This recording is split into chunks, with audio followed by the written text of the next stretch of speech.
Thank you for joining us today, and without further ado, I'll introduce the Attorney General of Arkansas, Leslie Rutledge. Thank you, Governor, and good afternoon, everyone. Thank you for being here today. I'm so honored to be joined by the Governor of the great state of Arkansas today, as we are committed to fighting the opioid epidemic in our state and doing everything that we can in our powers to end this deadly and tragic problem. We're also joined today by a number of individuals who have been impacted, having lost family members. Suzanne Tipton is here. We have Director of the State Crime Lab, Kermit Channel, as well as many school administrators, law enforcement officers, and others. Certainly our high school administrators see this problem every single day, and they have been real champions in joining with us in combating the opioid epidemic across the state. Comes as no surprise to anyone in the state, but it's important that we be mindful that this epidemic hits every single community and every single family in Arkansas. It does not care if you're rich or poor. It does not care if you are black, white, Hispanic. It doesn't care what neighborhood you live in. This is a lethal and tragic addiction that is destroying lives in our state. The Centers for Disease Control and Prevention, the CDC, states that drug overdose deaths in Arkansas are on the rise, as you can see by that third chart in blue. The prescribing rate in Arkansas is the second highest in the country. Arkansas ranks #1 in the nation for ages 12 to 17 in misuse of painkillers. And more than half of the teens in Arkansas report that it's easy to obtain prescription drugs from their parents' or grandparents' medicine cabinets. Reversing this trend is a top priority of mine and a top priority of the governor's, but it requires a multifaceted approach of education, treatment, and now litigation. Today, I want to talk about that litigation. First, let me acknowledge how we got to today. Last year, I began investigating the role that drug companies have played in the opioid epidemic that's sweeping our state. In January, I announced that I had hired outside counsel to assist in the investigation of the opioid manufacturers who have caused this problem.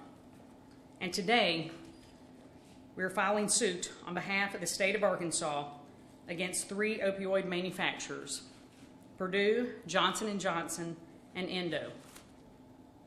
The state's lawsuit, or causes of action, probably the most significant and most important of those is the Medicaid Fraud False Claims Act, and second, the Arkansas Deceptive Trade Practices Act.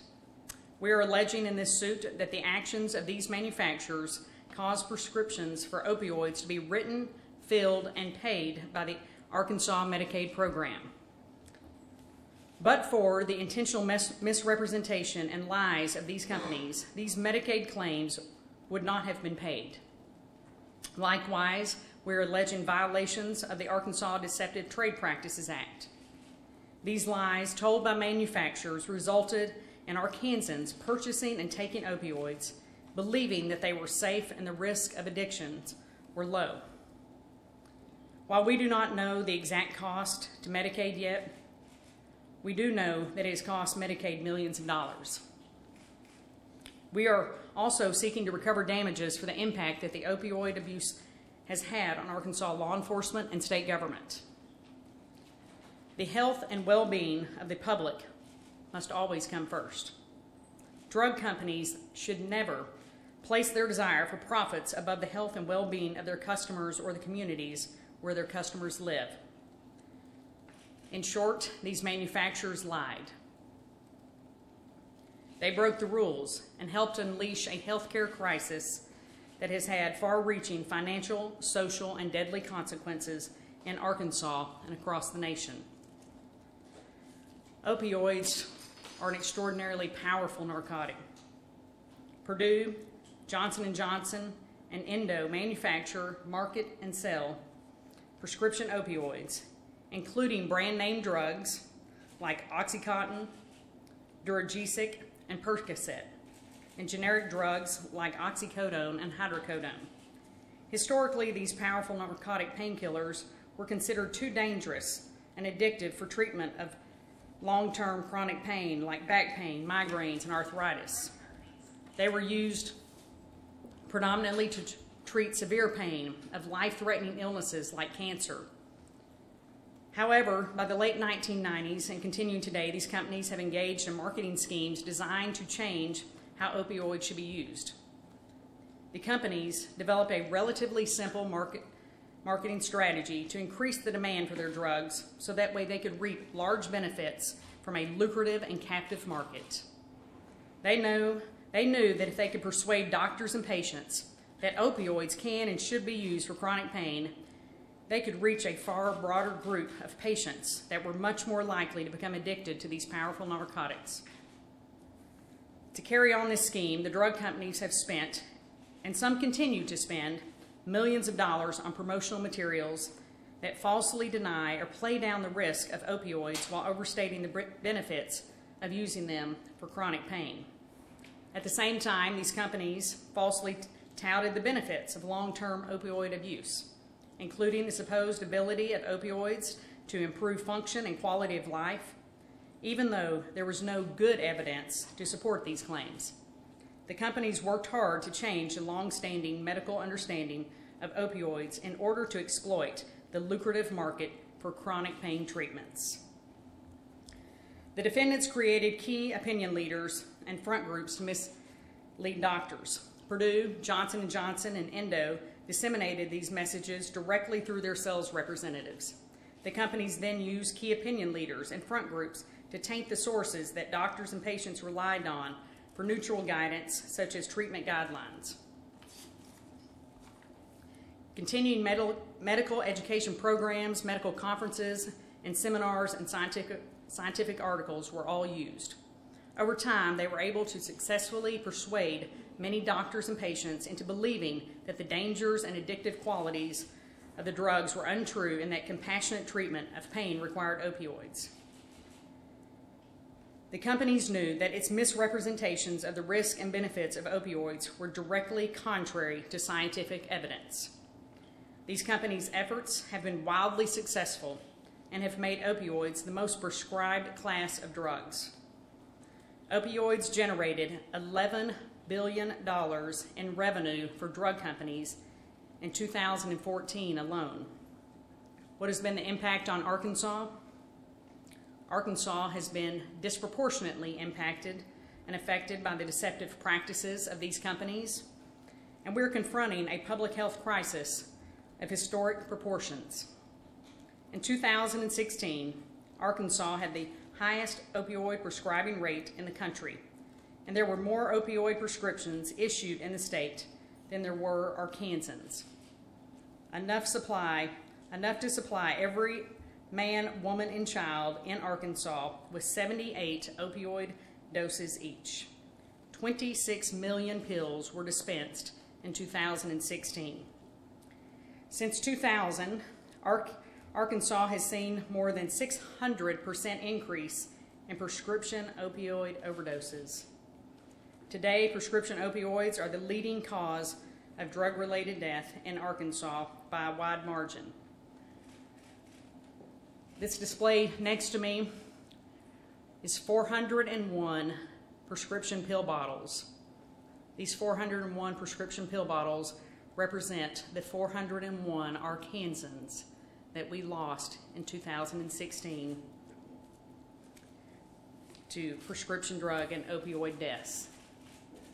As you look at those pill bottles, they are not bottles, but they are someone's daughter, son, brother, aunt, uncle, or parent. And that's what's impacting Arkansas the most as we lose these lives every single day, and they are increasing at an exponential rate. The Arkansas Crime Lab has reported a staggering 1,223% increase. That's over a 1,200% increase in cases involving heroin between 2010 and 2016. So we've seen a dramatic increase in the rise of illicit, illegal drugs because they are less expensive to obtain than prescription medications. These companies that we are suing today, their deceptive marketing campaigns deprived Arkansas patients and their doctors of the ability to make informed medical decisions, and instead caused important and sometimes life or death decisions to be made based not on science, but on hype. Patients have suffered enormously as a result of this. These drug companies must pay for the pain and suffering that they have caused Arkansans. They must pay for the financial burden that they have caused and they continue to place on the state of Arkansas and our taxpayers. Stopping the epidemic for the next generation of Arkansans will require an enormous outlay of resources and millions of dollars to re-educate providers, treat the addicted, and heal Arkansas communities ravaged by opioid abuse. Having caused the crisis Arkansas confronts, the companies bear the legal responsibility for the cost the state will incur in cleaning it up and saving lives. I'm here today to tell you that I am going to make them pay for what they have done to Arkansas. And joining me in this effort, I now invite back to the podium our host, our governor, Asa Hutchinson. Thank you, General Rutledge, and my comments will be brief. I look at the opioid crisis that we face, and I see, first of all, the harm that it does to individual lives. I see the harm that it does to the state of Arkansas, and we are doing a lot here in this state to address this issue, from education to prescription drug monitoring programs to treatment programs, and all of this costs the state money. At the same time, I look at this issue as something that I have been aware of for literally decades. As former head of the DEA, as a former federal prosecutor, as a member of Congress, I've seen the problem of prescription drug abuse from just about every angle. I see it as a new angle when I'm governor, and that is the heartache that it causes members of families, but also the cost that it is to the state. And so I support what the Attorney General is doing. The Attorney General is the chief litigator for the state. She represents the state of Arkansas, and she will have the lead in this litigation. I'll lean upon her counsel and advice as she pursues this, but I see this as an important step and a significant step in our overall efforts to combat opioid abuse and to look for partners to address the problem. Thank you, Governor. At that time, I will open it up for any questions. Is there an expected rate for opioid prescribing? Obviously, it's a drug that would have some valuable uses to some patients. At what level would be, I guess, normal, I guess, would be the best term to use? Well, Kelly, without having that information in front of me, but I think that you can see from the chart to my right, again, the one that has the blue, the exponential rate that it has risen from 1999, I believe, to 2016. It's almost a straight line up. Can you explain the difference between this lawsuit and the lawsuit that is filed by the Association of Arkansas Counties? Sure. Well, this lawsuit is based on state claims, and again, those are the two very important claims that I laid out at the beginning that only the state can make and I, as the Attorney General, can make, involving the Medicaid False Claims Act and the Deceptive Trade Practices Act. Why just like these three? I'm sorry? Why just like these three defendants rather than the whole long list that the counties have? Sure. Well, based on the information investigation, working with the outside firms that we had hired, these were the three initial manufacturers. Initial? There could be more? Well, I don't close the door on anything should we find something later, but these are the three, Purdue, Johnson & Johnson, and Endo. Are you going to say how much the outside counsels, what their contingency fee will be? Yes, that is, we filed that when we hired the outside counsel. That is on the state transparency website. It is in line with state statute to what we can hire outside counsel. So everything that we'll be doing will be in terms of rates for outside counsel is 100% transparent, and we can get that to you, Steve. It's been decided, you already know what it is? Yes.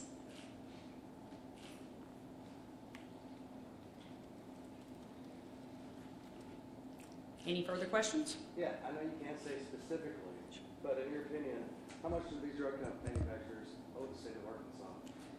We don't have a definitive number at this time, but as I mentioned in my comments, while we don't have a definitive number, we can say for certain that it's cost taxpayers millions of dollars in terms of Medicaid fraud. When we look at the deceptive trade practices that these companies have engaged in, it could be millions of dollars, if not into the billions, but we can't put a number amount on it. Where will the suit be filed? The suit is filed here in Pulaski County. And what's the timeline? Any idea? Have we filed? Shortly. Okay, we are filing today, and so the complaint will be available, and I believe that we also have the copy of the complaint. You can get an official copy from the courthouse, but we have one in your press packets. Do you anticipate the defendants taking steps to try to move this to federal court? We are anticipating that the defendants will take every step, whether it's move it to federal court, remove it to federal court, or to put us in a multi-state litigation. But we felt like working with the attorneys on staff as well as our outside counsel, that it's important that I do everything I can to represent the 3 million people of Arkansas because of the disproportionate numbers that we have been impacted by. How many other states have either preceded us or are at a similar stage to where we are now? States of Ohio, Louisiana, Missouri, Oklahoma, South Carolina, a number of other states have already filed suit. However, there are still a number of states who are looking at being part of a multi-state litigation. Again, I did not feel like that was the correct path for Arkansas to be on in order to protect our claims of Medicaid fraud as well as the Deceptive Trade Practices Act that we can bring in state court here in Arkansas. 20 years ago, we went through this with eventually led to Tobacco Settlement Fund. Is this a public health crisis of a similar nature in your eyes? This has been likened to the tobacco litigation from 20 years ago, and because, yes, it is a public health crisis, we are seeing the number of deaths increase each and every year, as you can see by these charts, and that is why we must take every possible step to stop and end this crisis. Across the country, most of that money has not gone to fight tobacco. It's gone into other things. Is there any thought about what we're going to use this money for if we get any? Well, those decisions will be made at the time, but it is imperative that we use it for education, treatment, law enforcement, making sure that the state has the resources, but certainly it is imperative that we use it to educate individuals, educate not only our young people, our elderly Arkansans, but also our medical providers and others about the addictive nature of these drugs and to treat those individuals suffering from addiction. Can I add? Sure, absolutely. Let me just add that there's one interest in providing more education and stopping abuse in the future, but the other interest is in repaying the state for damages lost. And so we have devoted a lot of money to fighting opioid abuse in this state and paying claims that would not have otherwise been there. So that is a recovery of lost money. And so I think it's important at this stage not to necessarily restrict what we're doing and how that would be used. Did you have a figure for the amount of Medicaid money that you think has been spent on prescriptions that should not have been prescribed? No, again, as I mentioned in my initial comments, while we don't have an exact number, we do know that we have, the state has spent millions of dollars.